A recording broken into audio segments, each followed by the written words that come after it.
and we look forward to an inspiring and enriching experience together.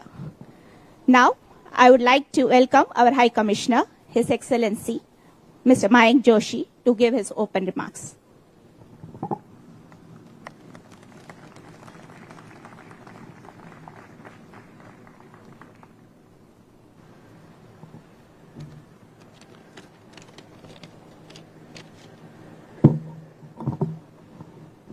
Thank you, Renuka. Senator the Honorable Roy Chuck, Minister of Justice. Senator the Honorable Auburn Hill, Minister of Industry, Investment and Commerce.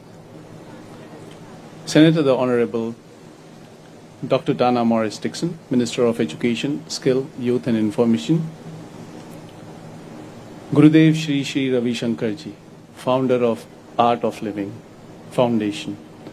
We are deeply honored with your gracious presence among us today. Your teachings and guidance inspire millions across the globe, and tonight we are honored to have your insights. Ambassador Sheila Seely Montieth, Permanent Secretary, Ministry of Foreign Affairs and Foreign Trade, Excellencies, Ambassadors and High Commissioners, and members of the Diplomatic Corps and international organizations, members of the Senate and Parliament, Dr. Kevin Blake, Commissioner of Police, His Worship Mayor of Kingston, Councillor Andrew Swaby, dear friend, Mr. Errol Johnson, Custos of St. Mary, Ambassador Dushyant Savadia, Special Envoy of Information Technology and Investment and founder of Amber Group, senior officials of Government of Jamaica, Mr. Alok Jain, from the Office of Prime Minister, leaders of the business community of Jamaica, distinguished members of the Indian community residing in Jamaica, the media, and Art of Living Foundation members. Ladies and gentlemen, as I have learnt here, all protocols observed, I'll go on with my speech.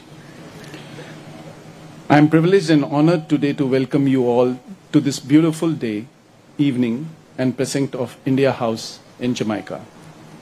Friends, as the fifth largest economy today, India, that is Bharat, is committed to the vision of our Prime Minister, Shri Narendra Modi ji, to transform India into a developed country that is a Viksit Bharat by 2047. In the past 10 years, the global economy has grown by 35%. However, during the same period, India's economy has expanded by nearly 90%. Reform, perform, transform has been our mantra. Our exports have touched 800 billion. India is today recognized as the trade has touched 800 billion. India is today recognized as the pharmacy of the world, an IT superpower, and a digitally resilient digital payment system-driven economy. And Jamaica, on this side of the world, stands as a beacon of macroeconomic stability in the Caribbean region. Its vibrant culture, its energy, reverberates into several sectors on the global scale, be it sports, music, business, or international affairs. Its strategic location in the region, its English-speaking population and natural resources, its beautiful mountains and beaches, coffee makes Jamaica the land of wood and water, the land of one out of many people, a highly potential business destination for India. I find Jamaica and relations together as significantly complementary, lying on nearly the opposite side when you look at the globe from the top on northern hemisphere. India and Jamaica are not exactly, but nearly the opposite. This links India and Jamaica in a very unique way. India and Jamaica share close and friendly ties which are based on historical and cultural linkages. Our Honorable Prime Minister Shri Narendra Modi, during the visit of Dr. the Most Honorable Andrew Holness, Prime Minister of Jamaica, to India in October 2024, this month, recently, remarked that India and Jamaica relations are hinged on 4 C's, that is culture, cricket, Commonwealth, and CARICOM. And at the recent CARICOM summit in Georgetown, our Prime Minister again talked about 7 pillars which links CARICOM region to India. that is capacity building, agriculture, renewable energy and climate change, innovation, technology and trade, cricket and culture, ocean economy, and medicine and healthcare. What is interesting is that this is an expansion of the acronym or the word CARICOM from our Prime Minister. The over 70,000 strong Indian diaspora in Jamaica is a solid bridge between our two nations. Not only that, our partnership as countries of Global South has brought us even more closer in issues of mutual concern, such as finance, food, energy, and health security. Therefore, in this 5 months of my tenure here, I believe that this immense goodwill, mutually shared values, and strong cultural ties between our two great nations lays a solid foundation for a mutually beneficial trade, investment, and economic partnership also.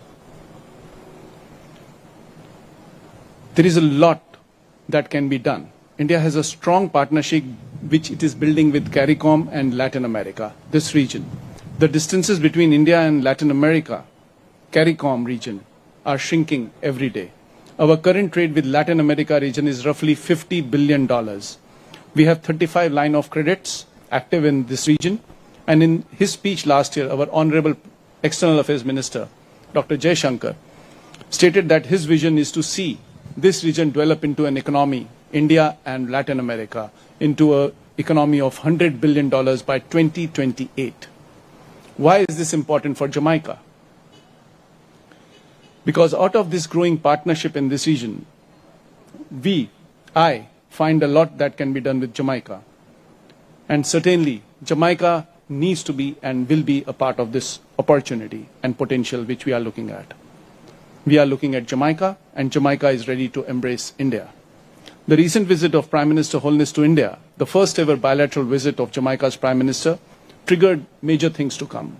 We signed 4 memorandum of understandings: sports, culture, exchange, digital payment, and digital public infrastructure. In addition to that, artificial intelligence and digitization in India is rapidly gaining pace, and we see a lot of activity tending towards Latin America from India. Therefore, I urge all the business community present here today, all the Indian community present here today, senior officials and government, that we need to look at this opportunity and see how we can benefit in select sectors, not all, select sectors. The focus can be, for start, capacity building, education, healthcare, digital technology, hospitality management, and renewable energy. Let's work together and see how we can make the most benefit out of this opportunity. In conclusion, let us explore the synergies between our nations, invest in each other's strength, and build a partnership rooted in trust and shared values. I also look forward to the insights of Gurudev Shri Ravi Shankar ji to enlighten us today and provide a direction. Thank you so much, all of you. Have a wonderful evening. Wagwan. Thank you, sir, for your warm and inspiring words and for fostering the strong relationship between India and Jamaica. Let us now invite our first speaker of the day. Please join me in welcoming Ms. Shelette Cox, President of JAMPRO, Jamaica Promotions Corporation, who will share her remarks. Ms. Cox, the floor is yours.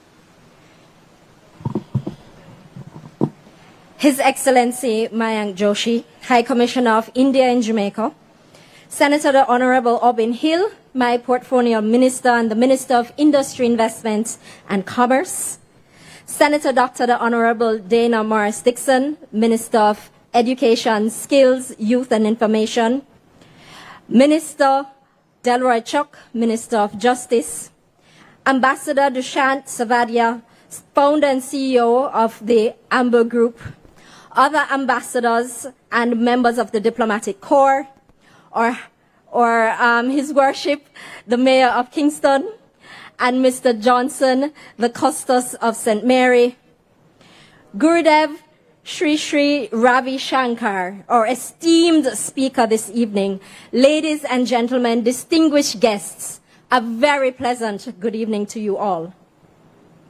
It is indeed my honor and privilege to address you today at this significant business outreach event hosted by the Indian High Commission in Jamaica with support from the Jamaica Promotions Corporation, JAMPRO. As Jamaica's Export and Investment Promotion and Facilitation Agency, I want to extend a special thank you to High Commissioner Joshi for working with us at JAMPRO. And though he's still very new to the job, he mentioned just being 5 months in, I want to commend him for hitting the ground running and showing a deep dedication to achieving the vision of increased partnership and collaboration between our countries. I especially want to welcome Gurudev Shri Shri Ravi Shankar to the beautiful island of Jamaica. Your global message of peace reminds us that in a world often marked by division, spirituality and peace are vital cornerstones for any sustainable development and growth of a country. We are delighted to have you and look forward to the inspiration and wisdom that you will share. This evening's event celebrates and further strengthens the long-standing but still growing and evolving bond between Jamaica and India, a relationship founded on shared values, vibrant cultures, and a steadfast commitment to economic collaboration. The partnership between our two countries has flourished remarkably in recent years, evidenced by the steady growth of bilateral trade, which reached an impressive 116 million in fiscal year 23-24, a 26% increase on the previous year. This upward trajectory reflects the dedication of both nations to nurturing mutual economic prosperity. In the last 2 years, since I have been president of JAMPRO, I am pleased to say that I have welcomed not one, not two, but 4 delegations from India. And in June of this year, we were pleased to facilitate the International Startup Fund's Global CXO Summit. This landmark event brought in esteemed Indian delegation of over 15 companies to our shores and highlighted Jamaica's potential as a hub for investment and collaboration in sectors such as knowledge process outsourcing, business process outsourcing, agri-tech, fintech, and creative industries. The conversations initiated at the summit underscores the synergies between our two countries and opened new doors for strategic partnerships. Just this year alone, we at JAMPRO are very pleased to have facilitated 2 investment projects, one in digital services and one in agriculture, with principals that are from India. And I believe that this is only a sign of even bigger and better things to come. Most recently, a milestone moment in our relationship occurred during the historic visit of our Prime Minister, Dr. the Most Honorable Andrew Holness, to India. And coming on the heels of our opening Jamaica's High Commission in New Delhi, this engagement served to strengthen the bridge between our two countries. As home to Jamaica's Film Commission, we at JAMPRO are particularly excited about the discussions held on cooperation and collaboration to boost Jamaica's film industry. And we look forward to furthering the discussions on the possibility of a Jamaica-Indian co-production treaty that will see more Jamaican and Indian producers working together to tell the stories of our combined history and our shared heritage. This evening, as we gather, we have a unique opportunity to capitalize on this momentum. It is an opportunity for dialogue, collaboration, and visionary thinking that can propel our business and trade relationships to new heights. JAMPRO remains committed to working with the business community in harnessing the full potential of our bilateral ties. And we are confident that together we can achieve transformative growth. I look forward to this evening's insightful discussions and the promising opportunities for the future that will undoubtedly emerge from this event. Thank you very much and have a wonderful evening.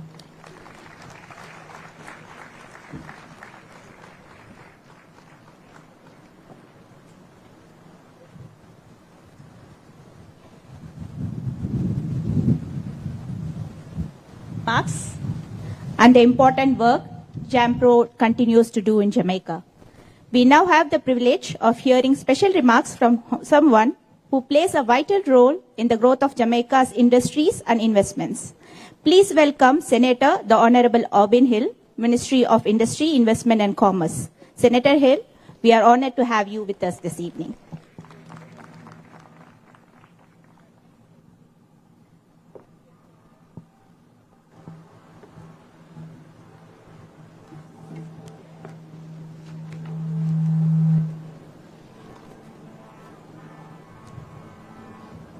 Honorable Delroy Truck, Minister of Justice, I noticed that you were just promoted to the upper house, but you're still an MP. Senator, the Honorable Dana Morris Dixon, the Minister of Education, Youth, Upskilling and everything else. She has a huge ministry to manage. Honorable Brian Sykes, who is our Chief Justice. Ambassador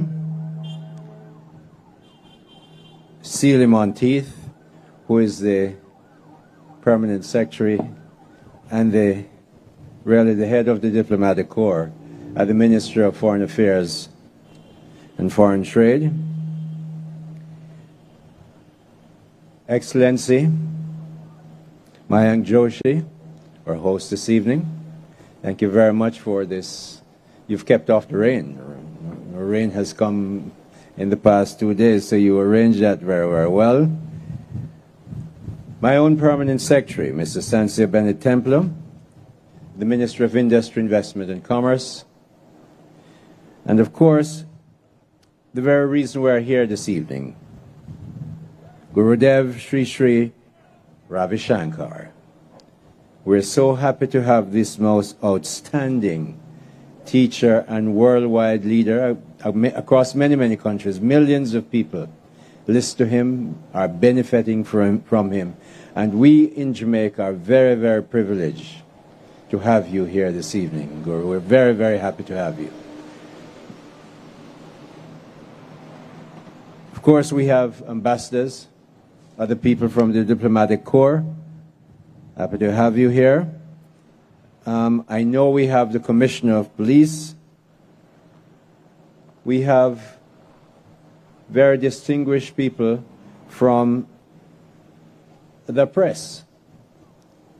If they don't take the record, the event probably never happened. So we're happy to have them. But especially, I have had the pleasure of living in India and visiting the country over 100 times. I stopped counting. Experiences that have truly shaped my admiration for its rich culture, current visionary leadership, and transformative history. It's a long history, 5,000 years, long time. I've developed a deep admiration for the leaders who guided India's independence movement, especially, of course, Mahatma Gandhi and Dr. Bhimrao Ambedkar. This profound respect fuels my commitment to nurturing strong relations between my home, Jamaica, and India.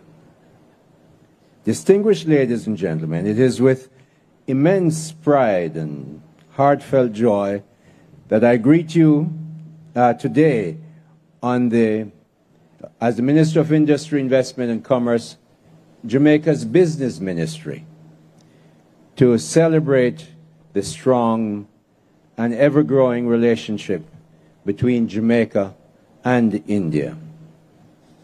Our bond has grown over the years, deeply rooted in our shared history, vibrant culture, and growing economic ties and strong democracy.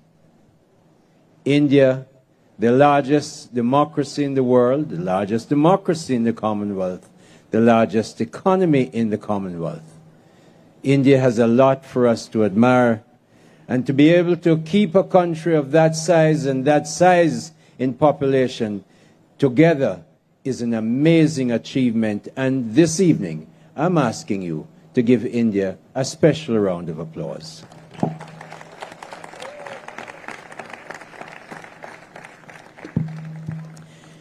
Since the arrival of Indian nationals to Jamaica as indentured laborers between 1845 and 1917, our relationship has been strengthened by common linkages such as parliamentary democracy, membership in the Commonwealth of Nations, and our mutual love for cricket.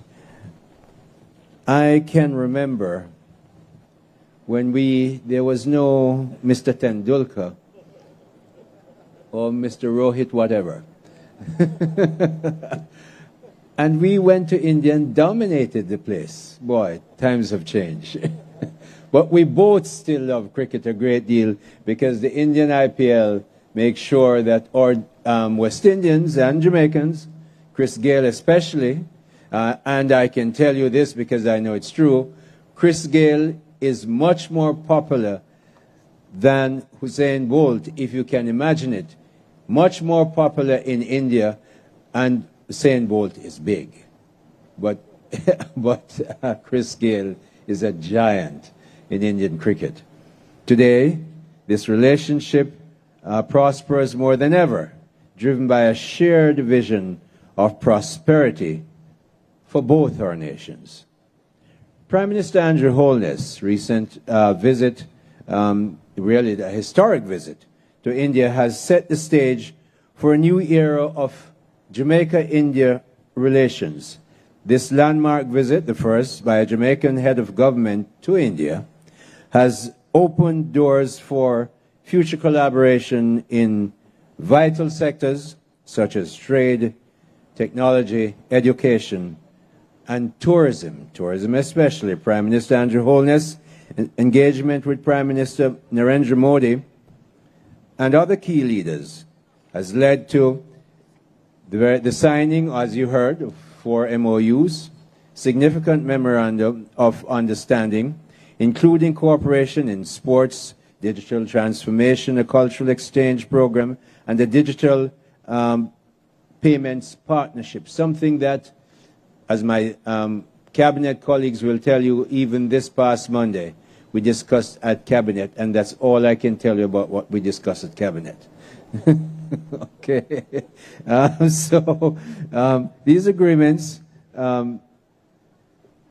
really are outstanding. Others signed before, such as the MOU between the Scientific Research Council and others like the MOU between the National Small Industries Corporation Limited and the Jamaica Business Development Corporation, JBDC. Another of the 20 agencies in my ministry, JAMPRO is one, and one of the leading ones, of course. An agency of my ministry, that JBDC is, are designed to strengthen our economic ties, encourage innovation among more Jamaicans, and promote really greater collaboration across various fields. India's presence in the Caribbean is growing. We've heard that Prime Minister Modi was just in Guyana. India has long has been actively strengthening its presence in the Caribbean, recognizing this region's strength and importance. It's not just that we have economic arrangements to make, but we have international relations. I have been involved since I've been in government in various calls that say, hey, we have a candidate going up for this position in an international fora, and we're asked to vote as Jamaica. The CARICOM has 14 votes, independent votes at the United Nations. So it's not just that we want to move from 50 billion to 100 billion, as we do want to do that, but there's also very, very strong reasons to be close to India, because we support each other, again, as democracies. I have led 3 export missions to Guyana, where Prime Minister Modi was, and Jamaica is building that relationship. We're glad to see Guyana really developing its oil industry. They have declared 11 billion barrels of oil. Now, I've lived in the Middle East for 21 years. Many people have no idea how Guyana is going to change.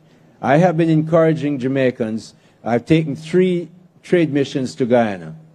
35, 73, and 61 business people, maybe 5 or 6 of those numbers are government people. Because I know what happens to a country, and yes, we know what we have to do with green energy, but Guyana does have 11 billion barrels of oil. Suriname has another billion that they've declared.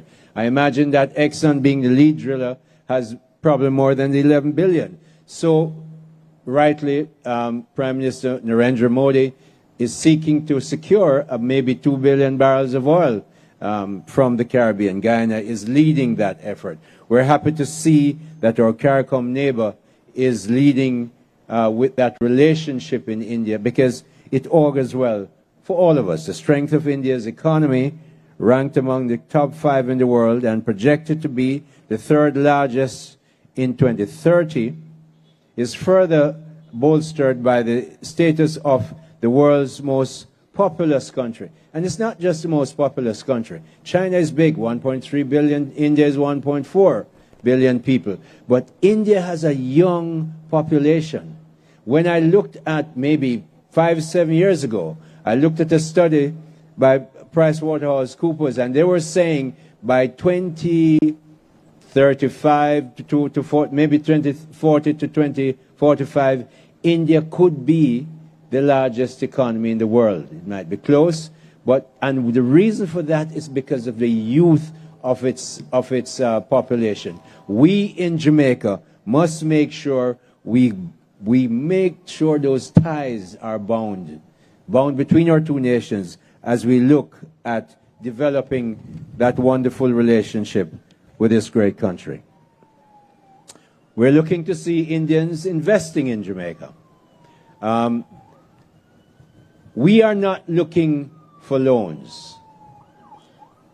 Prime Minister has made it very clear that even as we pivot, we're not pivoting to borrow to build an economy. We're pivoting to make sure we are efficient, upskilled. My dear Minister, Dana Morris-Dixon, with that, she has the biggest operating budget in the cabinet. $163 billion.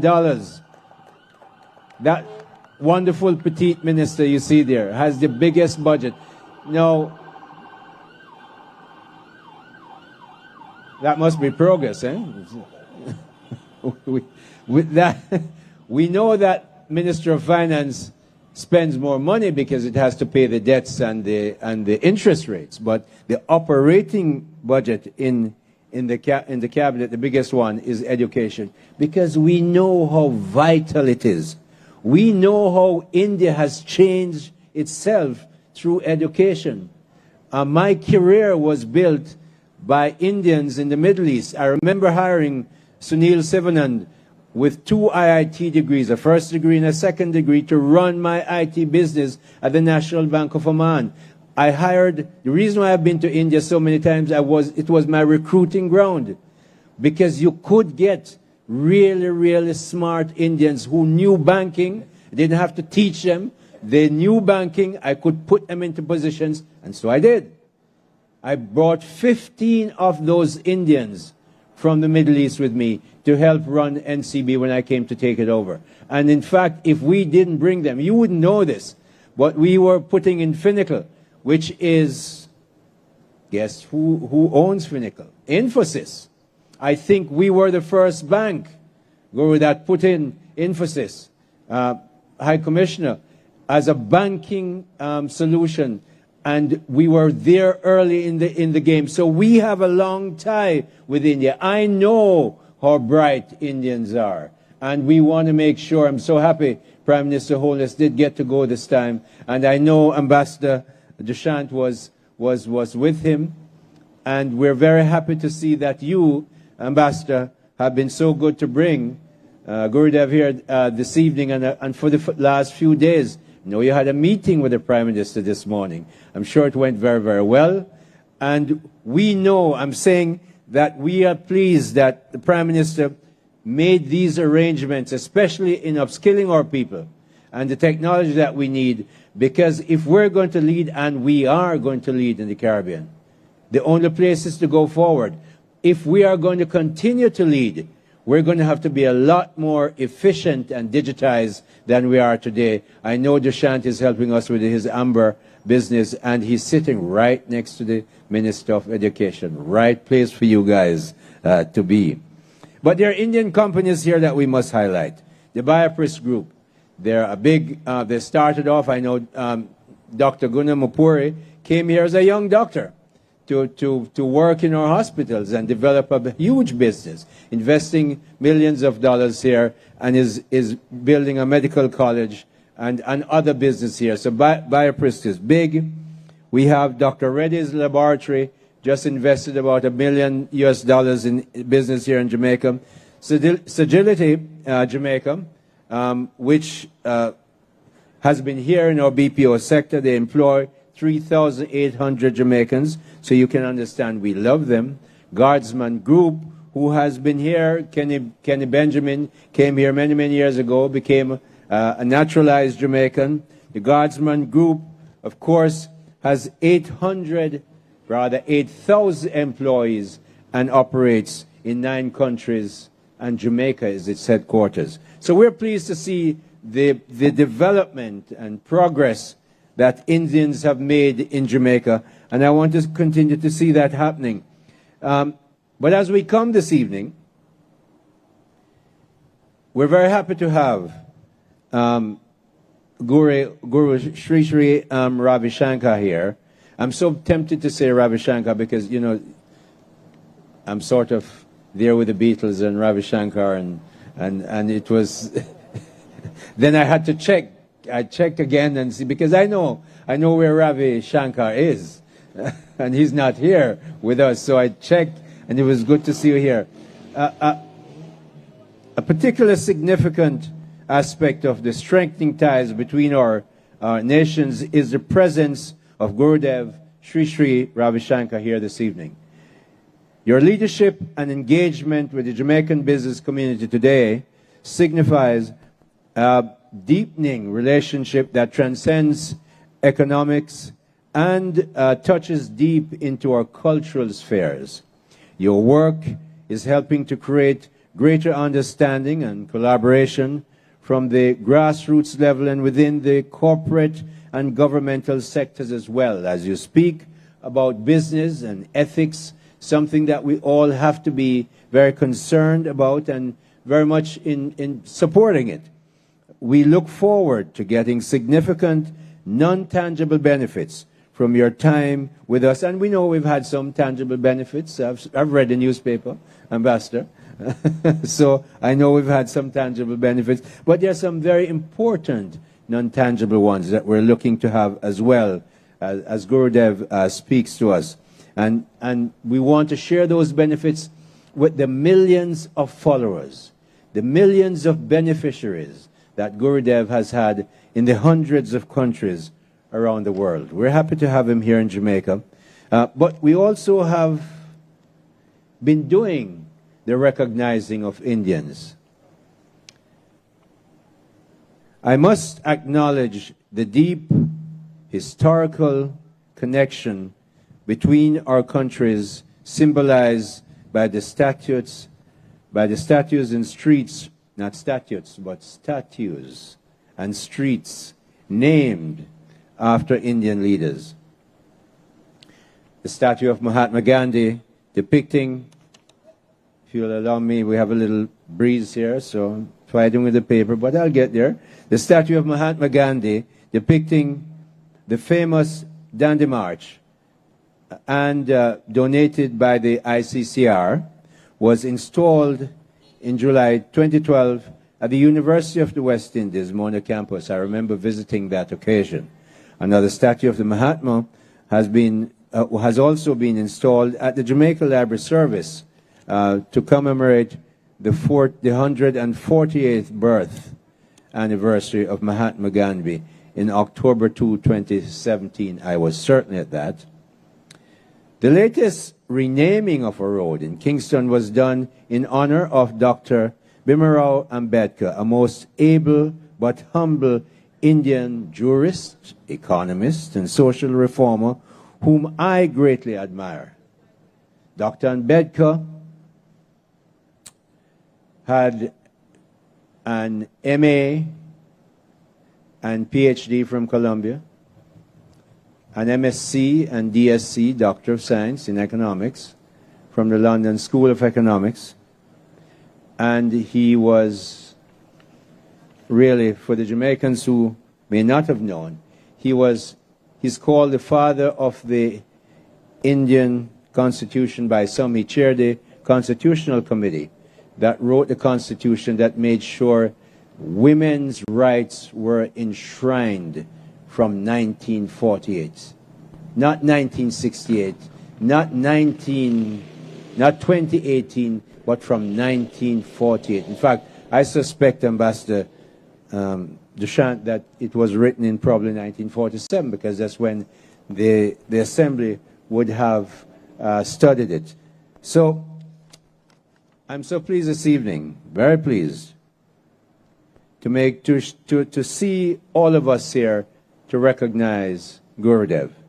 Let this growing collaboration between India, the world's largest democracy and the largest economy in the Commonwealth, and Jamaica, the largest democracy in CARICOM, become a great example to our region and indeed to many across the world as to how a big country and a small country, because of shared values, can have a wonderful collaboration. Gurudev Sri Sri Ravi Shankar, welcome to Jamaica. Thank you, Senator Robin Hill, for your continued leadership in fostering a prosperous business environment in Jamaica. It is now time to learn more about an extraordinary movement that has touched millions around the world. I am pleased to invite Ambassador Dushyant Savadia, founder and CEO of Amber Group, who will be providing an introduction to Art of Living. Ambassador Savadia, the stage is yours.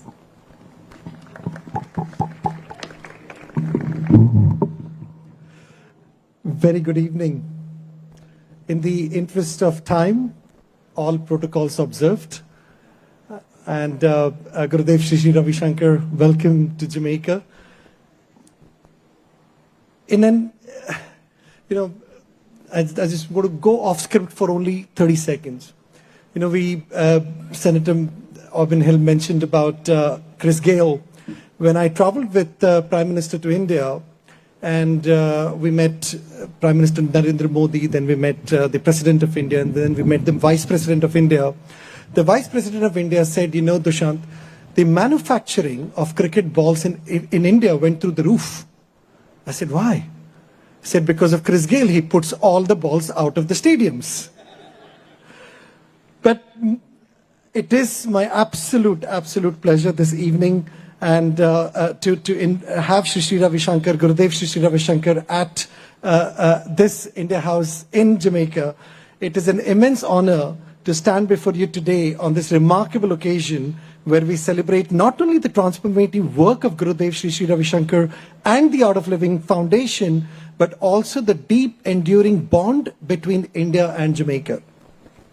Gurudev Sri Sri Ravi Shankar is not just a spiritual leader, he is also one of the most revered global ambassador of peace, compassion and transformation. Through his vision and tireless efforts, the Art of Living Foundation has which originated in India, has touched the lives of over 500 million people across the world.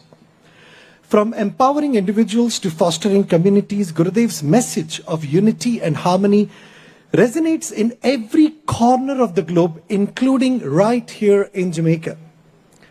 As a proud Jamaican of Indian descent, it fills me with immense pride to witness how the teachings and practices of the Art of Living Foundation have found fertile ground in this wonderful Jamaica too.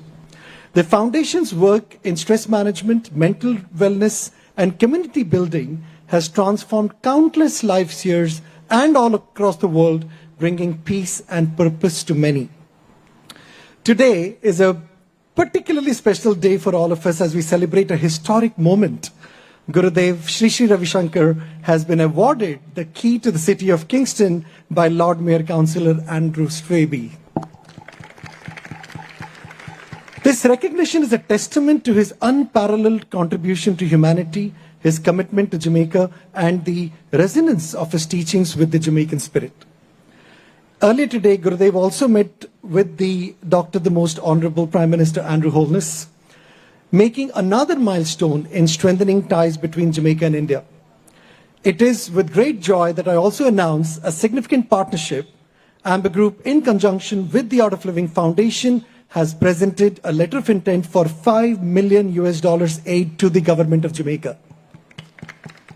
This initiative will focus on education, rural development, and prisoner rehabilitation, critical areas that will shape Jamaica's future for generations to come.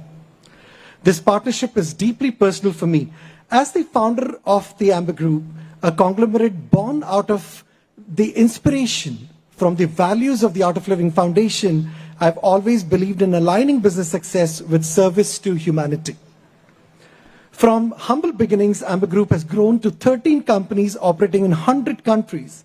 While we are proud of our business achievements, what truly defines us is our commitment to public service and community transformation, a vision rooted in Gurudev's teachings. Gurudev's visit to Jamaica has inspired hundreds of thousands of people, not just through his wisdom, but also through the meaningful conversations he has led on various platforms. His presence reminds us that greatness is measured not by what we achieve, but by the lives we uplift. To my Indian roots, I own my heritage, and to Jamaica, I own my opportunity.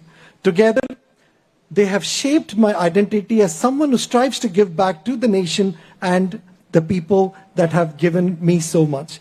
Ladies and gentlemen, let us all unite in celebrating the power of compassion, the strength in community, and the transformative vision of Gurudev Sri Sri Ravi Shankar. Let us work together to honor the ideals of one earth, one family, one future. It is my great honor to invite the host to present a beautiful video which represents the life and work of Gurudev. Thank you.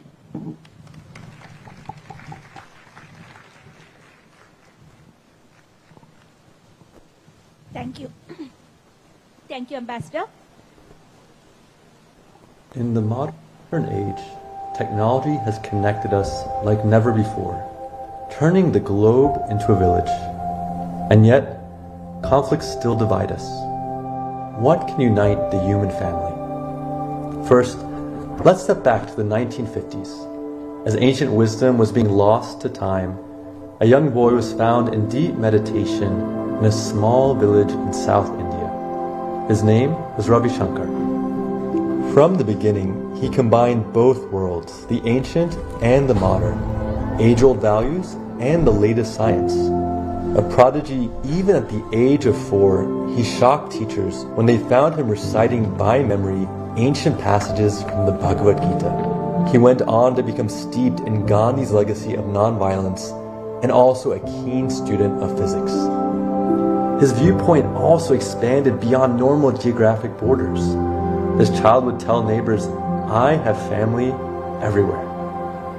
Since then, he has gone on to leave a unique mark on the world, inspiring millions through wisdom, through service, and through celebration. From his youth, Gurudev has revived ancient knowledge and given people practical tools and techniques to improve their lives, helping reduce stress and anxiety, find calm, improve sleep, improve relationships. It is stress which is the cause of violence in life. Whether it is violence towards oneself or the aggression that one has towards other, the basic of this is stress. One of Gurudev's unique offerings to break the chain of stress and aggression is sky breath meditation, or Sudarshan Kriya, a powerful breathing technique that he introduced in 1981 when he founded the Art of Living. He soon started teaching handfuls of people in India, all by word of mouth. And word spread, and soon people the world over, from Norway to Argentina, from Mongolia to Nova Scotia, were inviting him to teach in their homes and communities. Since the movement's humble origins, he has grown the Art of Living across 180 countries, reaching over 500 million people.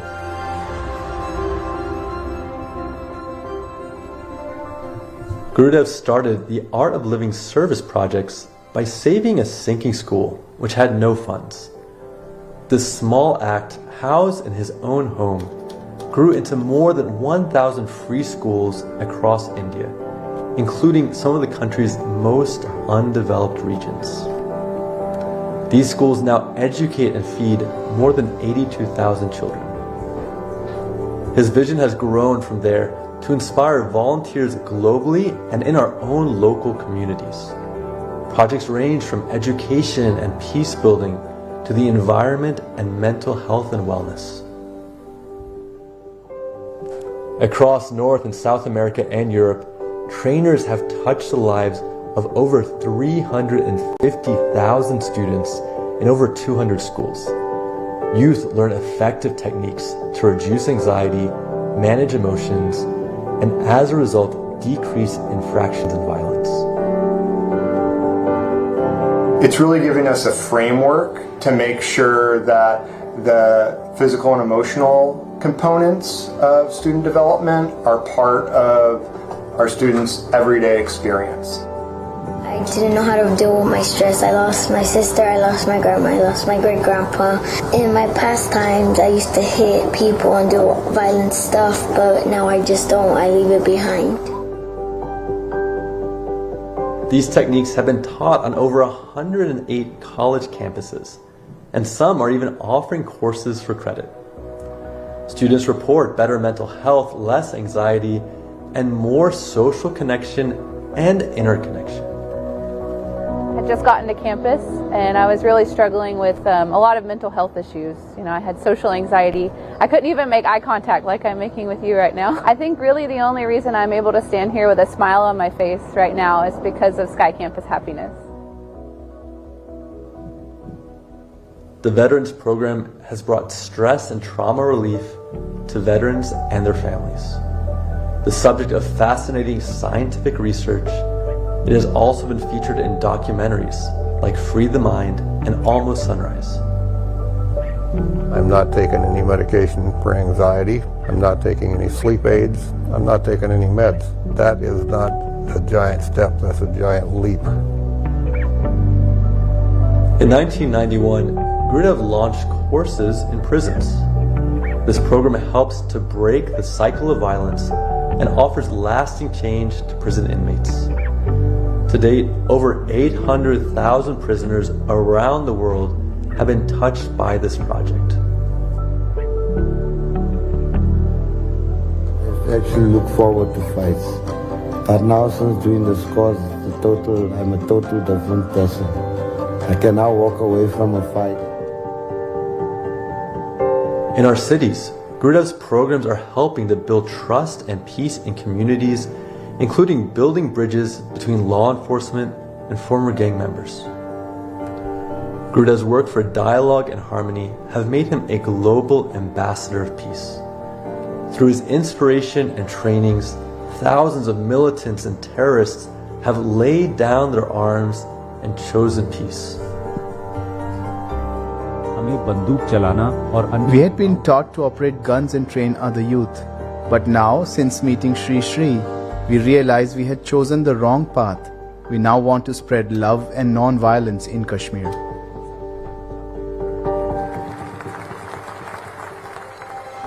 In the Middle East, Gurudev has visited Iraq several times and addressed peace conferences to bring hope to the nation. In the 2010s, he led peace talks in South America. The result helped halt a vicious 52-year-old cycle of violence between the FARC and the Colombian government. Ojalá podamos los colombianos abrazar pronto el principio gandiano de la no violencia. Coincidimos con el maestro Shankar.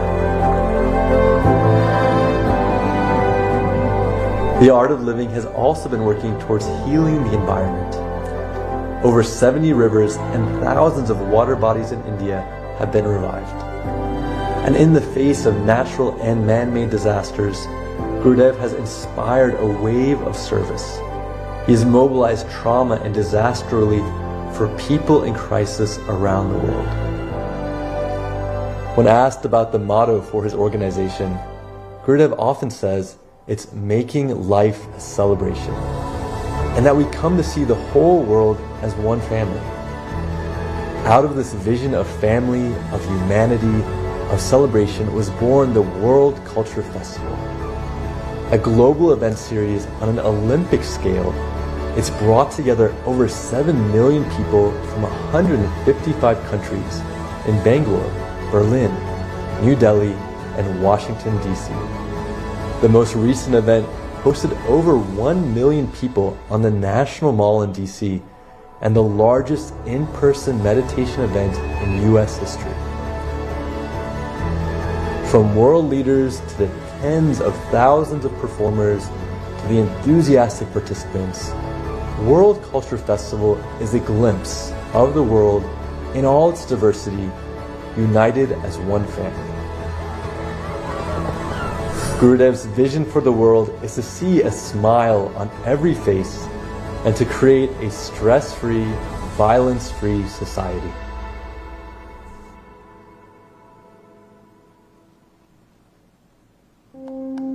All of you who've come today, this is a very special Kairos moment. I think about all that has transpired in our nation and in our world, and this is the right time, the right place, the right day for the Art of Living to come and talk about peace. All who love peace, let me hear you.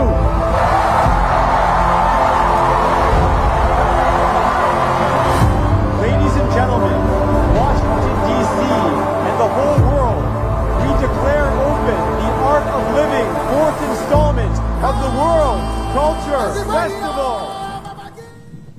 Thank you. Thank you for playing the beautiful video on the life and work of Gurudev. Thank you, Ambassador, for arranging this. And now is the moment we have all been waiting for. We are all privileged to hear from an iconic spiritual leader, humanitarian, and the founder of the Art of Living Foundation.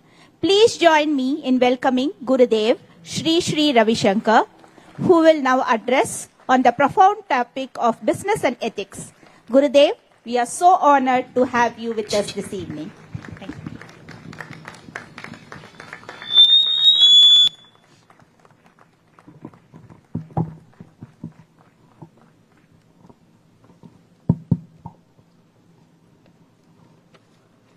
Please, please.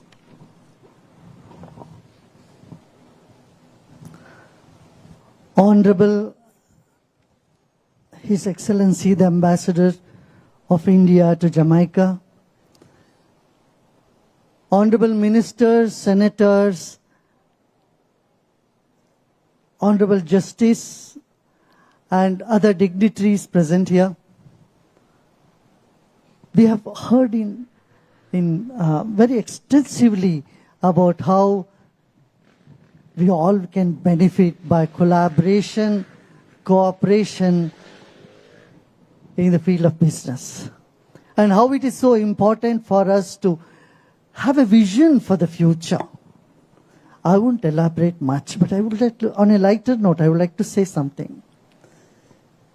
You know, the word Jamaica is very popular in India in almost every household. You know how? Ask me how. Jamai means son-in-law. If you leave the last two words and say Jamai, that means son-in-law. And if you leave the first two words and say Maika, is mother's home. So,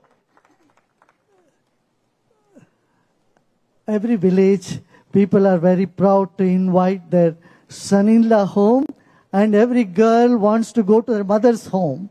So in this sense, this word is very popular, very common, commonly used. Well, this morning when I met with the Prime Minister, I mentioned to him, no, I feel that I've just come to a room of my own family. We in India have always considered the whole world as one family, one global family. Call it Vasudhaiva Kutumbakam. This is the ideal with which we have grown up. We have heard that you should consider everyone is part of the family. We have always prayed, even in the prayers, they said, Sarve Jana Sukhino Bhavantu. May everyone be happy on this planet. This is the prayer you would see resonate in people of India. Well, we are all connected, we are all united. When it comes to business, let's be in business now. What is needed? Business has to work from head, not too much from the heart. Business is giving less and getting more. Otherwise, it's not business. You buy a banana for whatever, 20 cents, and you sell it for 25 cents. Right? So you are giving less and taking more. That is business. Service is you give more and take nothing or get a little bit something. You just receive thanks. They are completely opposite, but well, they are very complementary to each other. One you do with your heart, another you do with your head. And human life is a combination of both. Ethics is a subject of heart, but it also has a role to play with our minds. You don't want, being a businessman, you don't want your vendors to cheat you. And so we have to have the same yardstick for our customers. What you don't want your vendors to do to you, you don't do to your customer.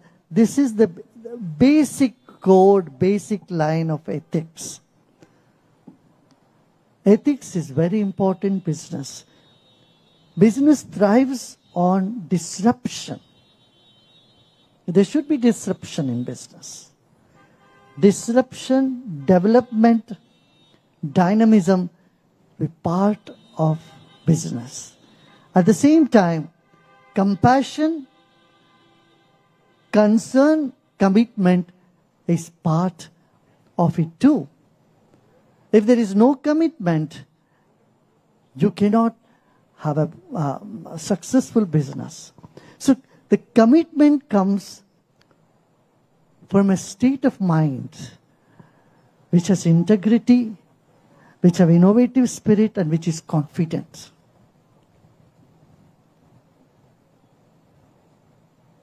Are you all here? So disruption is essential, but not unethical disruption. Unethically, you can rise higher in business, but in no time you can fall also. You will fall. And this we have seen over and again.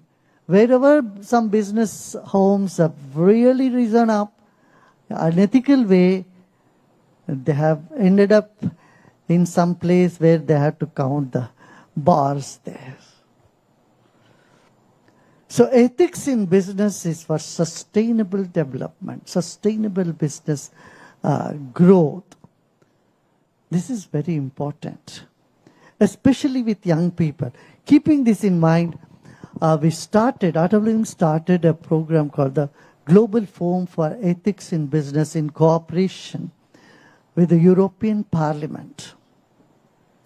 So every year in European Parliament, we have instituted a prize, and there is a jury which would select different business houses and give them the award for showcasing the younger generation, for the entrepreneurs and budding business leaders, to give them a model. Yeah, you can be ethical and still grow. The misnomer is, if you follow ethics, you cannot really flourish in business. You have to do all that hanky-panky things in order to grow in business. You have to tell lies in order to grow in business. This is a misnomer.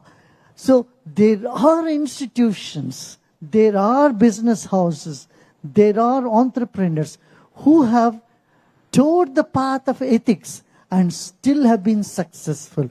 And these models have to be exhibited to inspire and to inspire the younger generation and get them out of this misnomer. What do you think? Yeah. Again, when there is peace, only then prosperity can come. They are sort of, they are together, they are married. Peace and prosperity. Peace, productivity, prosperity, they are all connected. If there is no peace, you can't think, you can't be innovative. If you are worried, you can't do anything that is meaningful, that's useful, for either for you or for the society. It's very important to see that there is peace in the mind and peace in the environment. Only a violence-free atmosphere is congenial for development.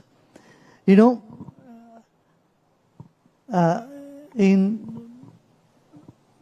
2010, 2014, 2010, 2011, 2012 and all, there are 200 districts in India which were much below poverty line, and development was nearly zero in these areas because we had different type of disturbances.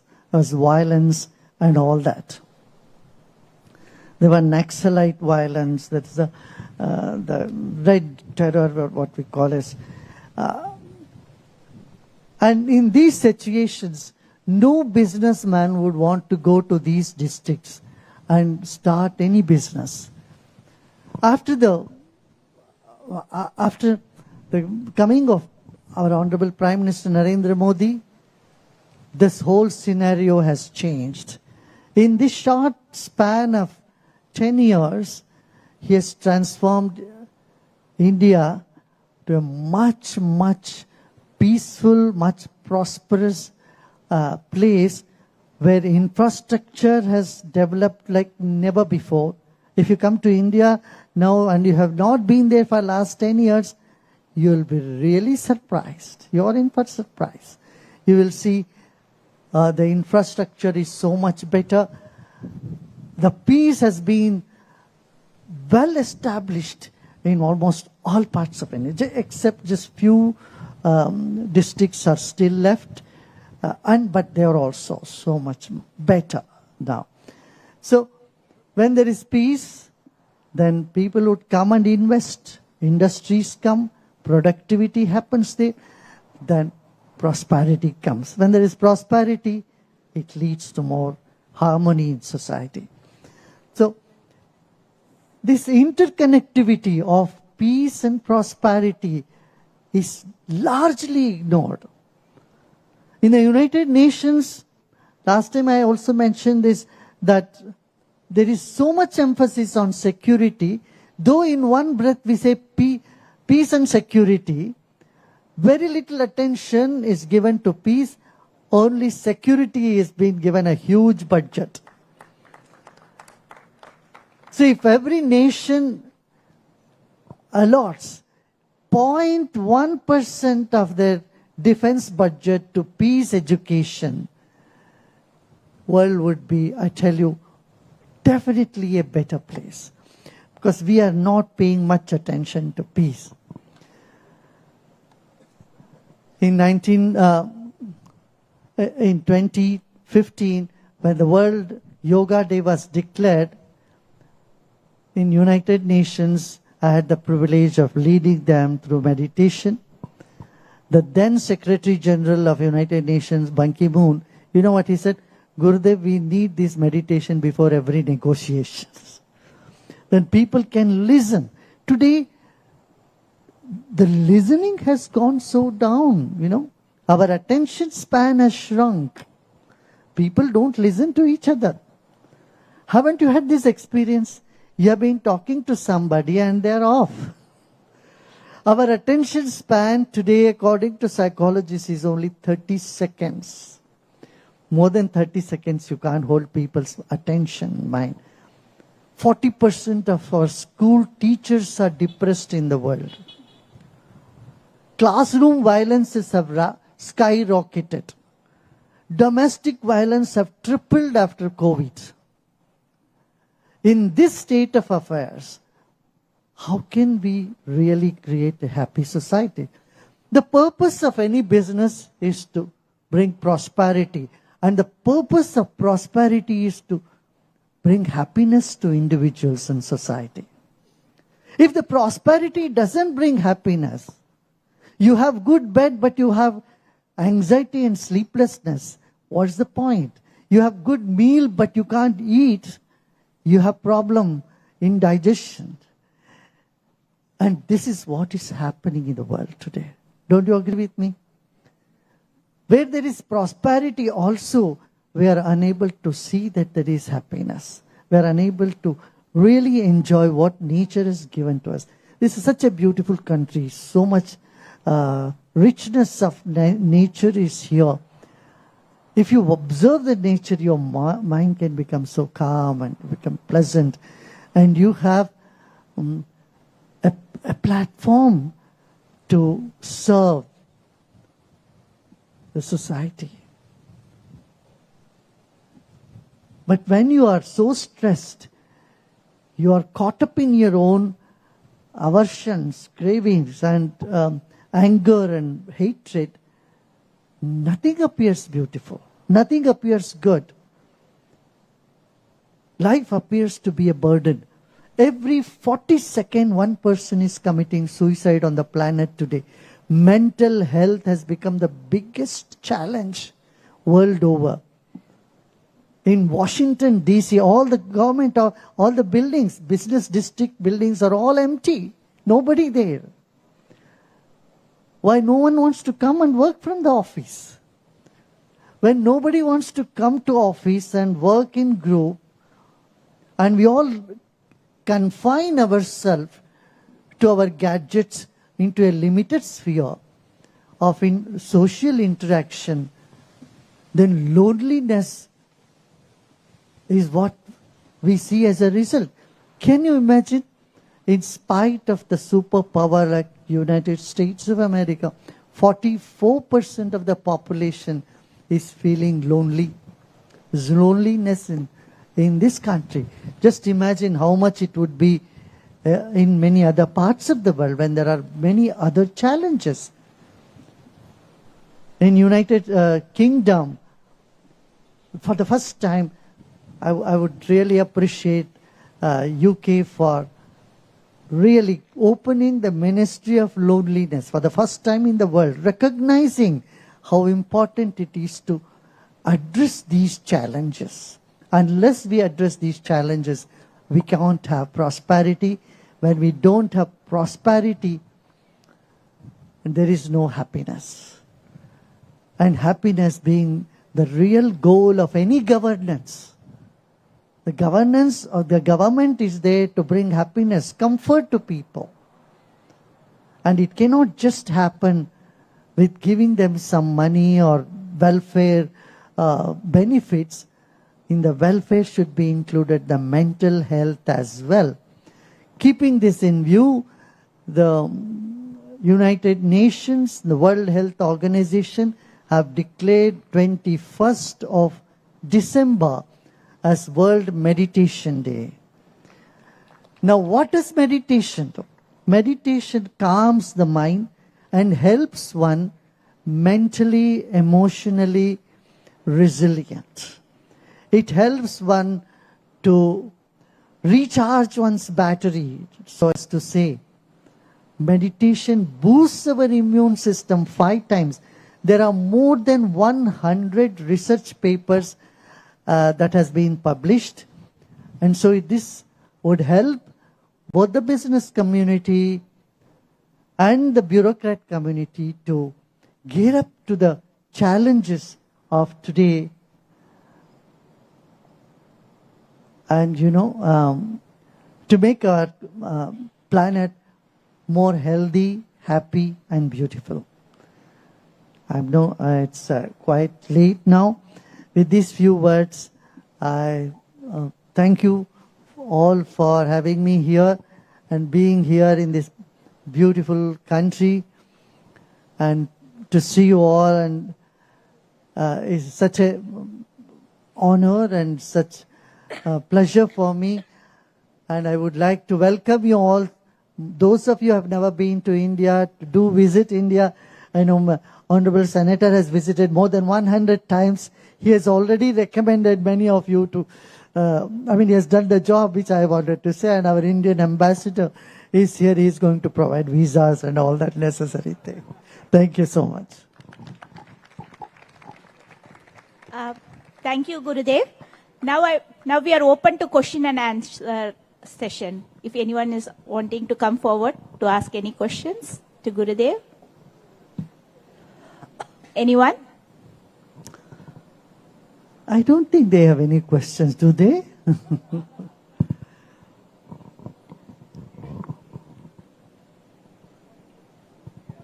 I see someone. Yeah. One question is there. Okay. I'll take a couple of questions. Yeah, sure.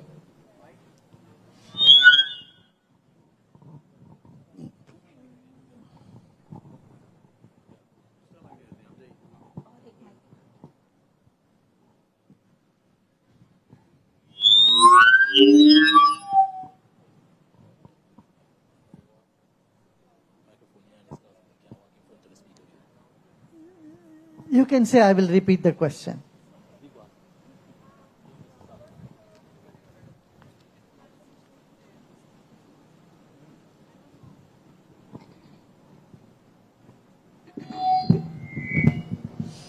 Well, first of all, my name is Angie Martinez. I'm the ambassador of the Dominican Republic to Jamaica. I feel blessed to be this evening with you, Master. Thank you very much for that opportunity, for that privilege to all of us. And I really have a curiosity. I would like to know, because you have a remarkable journey, we all follow you, and we just saw also, who doesn't follow you, just saw the video that show a little bit of the amazing things that you have give to the humanity. But I would like to know which one has been your most challenging experience in your life? Oh, yeah. And what that experience has taught you about wisdom? Yeah, due to paucity of time, I wouldn't go into all the details. But yes, when we started 44 years back, people wouldn't believe what I would say, that it is simple and it's something that is needed. Those days people would be thinking, oh, meditation is not for the mainstream. It was someone who is out there, things like that. When I would talk about environment, and we had to protect the environment, we had to plant more trees, I tell you, that was not the mainstream narration at all. Nobody thought about environment 40 years back, 50 years back. That time, they said only development. And development is development, that's it. But cutting the tree was not a concern for them at all. But I'm so glad today We have a Ministry of Environment in almost every country on the planet. Similarly, mental health was never recognized. There was always prejudice about mental health. Even those who had some mental issues are prejudiced, would not recognize that, or deny it. And today, it has changed. There has been a recognition for that. There's been recognition for yoga and meditation. And that's very interesting. Things do change, yeah. In short, I would say, violence-free society, disease-free body, confusion-free mind, inhibition-free intellect, trauma-free memory, sorrow-free soul. This is the birthright of every individual.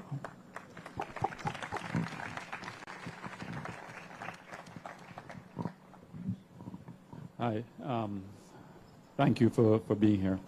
I just wondered, when you have quite a large chunk of our population that are in what I call survival mode, every day their focus is on physiological needs, food, clothing, shelter, and a lot of them are in violent-prone communities as a result of that clamoring for those physiological needs.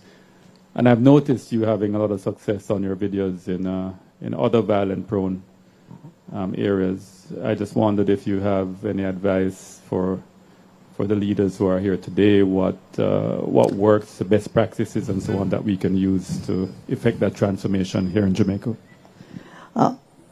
Art of Living is very much committed for a most happier Jamaica. We would like to bring our techniques and our programs, courses. We have designed 57 different workshops, and we would like to bring these workshops. Some are already here.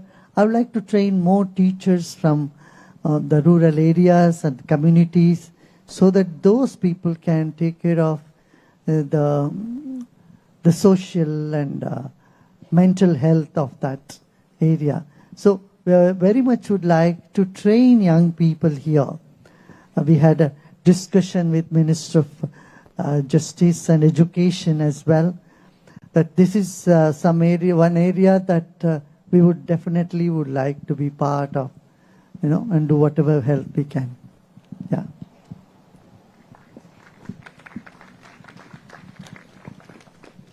You see, when we are hungry, we have restaurants everywhere. We can go to restaurants and eat. When we want to do exercise, there are gymnasiums. And women, if they want to have beautification, they go to beauty parlor. But there is no place where people can go and dump their anger and their frustration, their low energy, and feel happy and come out. Such happiness centers are needed, I think, in every city. What do you think? Yes, I agree. Yeah? And if people here start to build happiness centers, we will give you all the know-how, all the technology, all the necessary things to maintain them. Yeah. Gurudev, blessings and love. I don't have a question. I just want to welcome you to Jamaica. I'm a member of a cultural group whose message is peace and love. And it's wonderful to have you here at this time at this time of the year, we celebrate the birth of a man who had just that message, the message of peace and love, as important for the world. And I hope that your message, your time here in Jamaica, is influential over the entire country. Thank you very much for being here. One love. Thank you. Thank you.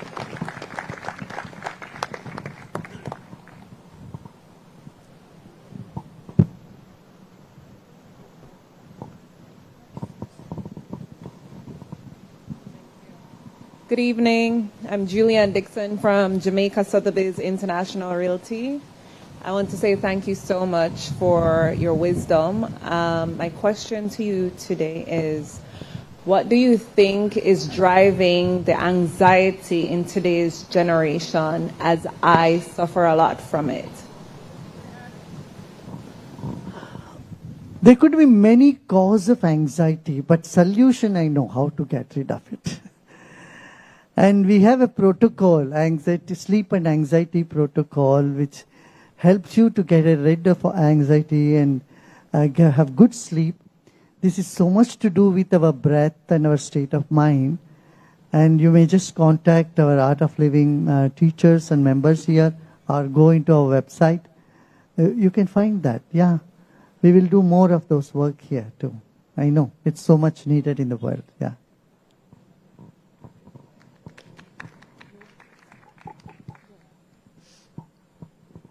Guruji, good evening too.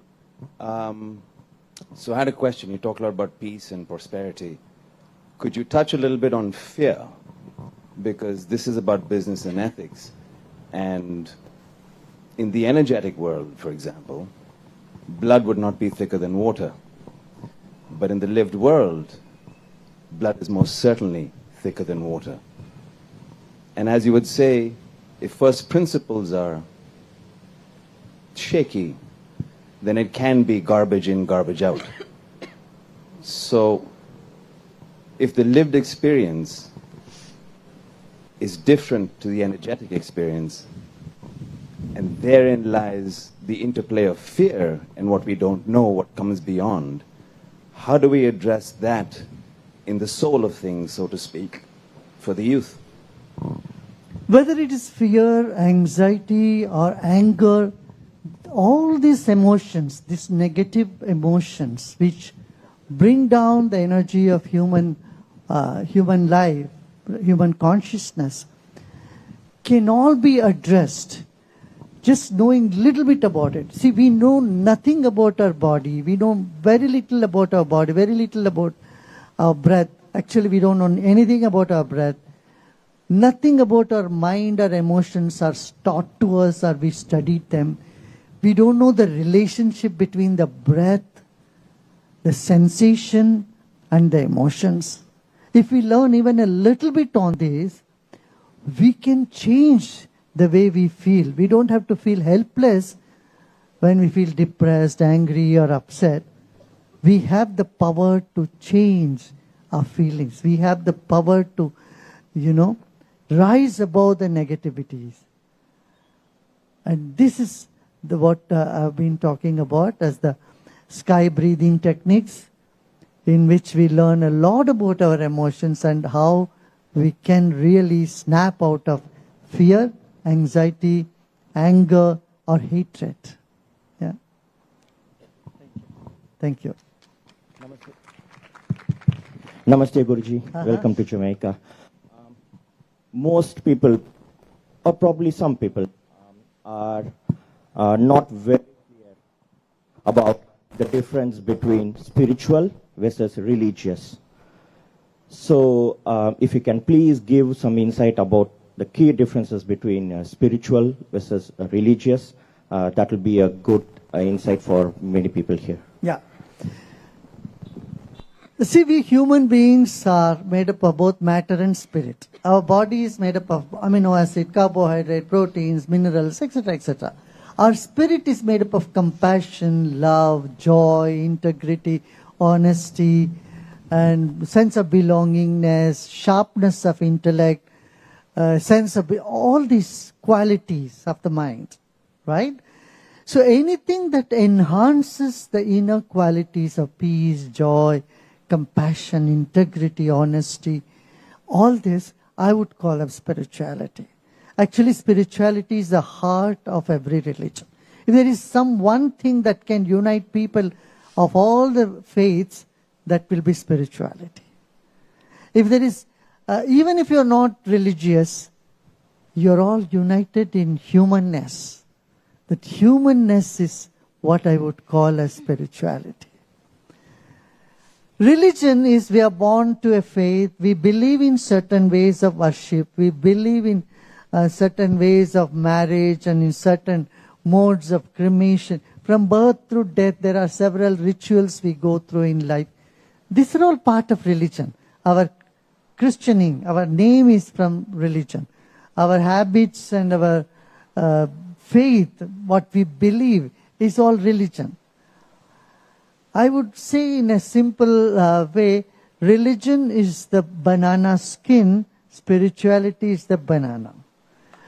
Without spirituality, religion has not much value. So, spirituality is the core of every religion. But today what has happened, people have thrown the banana holding on to the skin. And that's why in the name of religion, so many conflicts are happening in the world. No, even in religion, I would like to bring to your notice, there was only one Jesus Christ. Do you know how many sects of Christianity are there today? 72. And each one say, we are the real ones. There was only one prophet, Muhammad. You know how many sections of Islam? 135 sects of Islam. And each one says they are the only right one. Because they have the key to the heaven, no one else. And then the Buddhist, you come to the Buddhist. Only one Lord Buddha. You know how many? 36 schools of Buddhism. In Hinduism, you can't even count. Thousands of saints have come, and it's just a way of life. So many philosophies floating around. And that's a sort of democracy of all different faiths. And same way, indigenous faiths, every nation have got their indigenous people. So I was just in Mexico, I was with the Mayan group there, and it's fascinating to see what they have maintained from thousands of years. The Mayan civilization. And then Maoris in Australia, in New Zealand, they have their own faith system. They say we are not sinners, we are all born from God's grace. So we are all pure beings. That's what the Maoris say. So I would say that all these varieties, differences, are a wealth of the worlds. Instead of getting into conflict with this, we must rejoice the differences. What do you say? Perhaps I was the only spiritual leader who was invited to Pakistan. When I was in Pakistan, I had addressed the university there. A student asked me the question, we believe in one God in India, you believe in many gods. I said, no, we also believe one God, but in many different costumes. We don't put God in a military uniform all the time.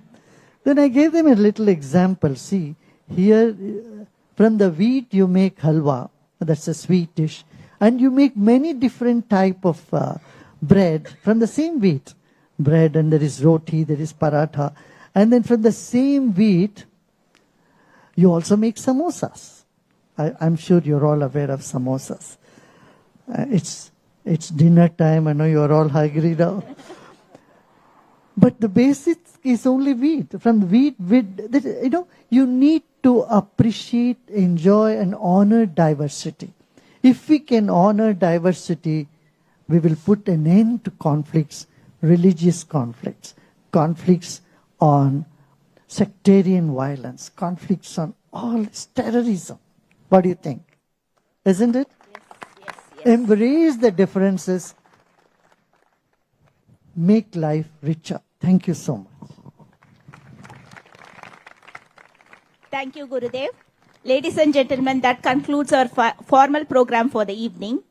On behalf of the High Commission of India in Jamaica, it is my honor and privilege to extend our heartfelt gratitude to everyone who made this enlightening event possible. Firstly, I would like to express my deepest appreciation to Honorable Minister Auburn Hill, Ministry of Industry, Investment and Commerce, for sharing your invaluable insights into the dynamic relationship and potential in India-Jamaica economic relations. To Ms. Shellette Cox, President of JAMPRO, thank you for your inspiring remarks on Jamaica's role in global trade and investment and the role business chamber and business community. Your vision of sustainable development aligns perfectly with the theme of this evening's discussions.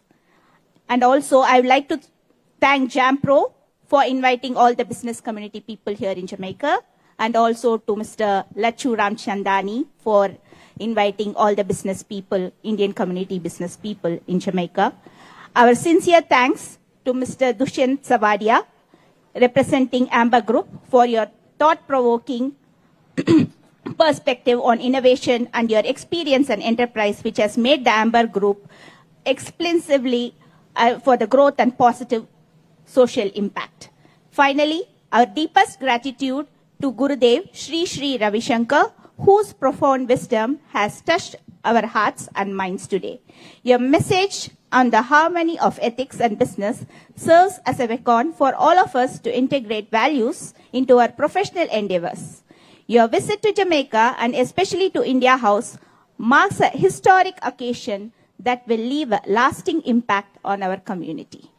A special note of thanks to all our distinguished guests and participants who have joined us today. Your presence and engagement have enriched the dialogue and made this event truly memorable. Thank you, and High Commissioner and Mrs. High Commissioner, for organizing this event. As we conclude, let us carry forward the knowledge and inspiration gained here today. Together, let us work towards fostering stronger ties, ethical practices, and meaningful progress in all that we do. Thank you all, and have a wonderful evening. Dinner is now served. Please join us for the rest of the evening, where you can network and continue the conversation. Thank you, and have a good night.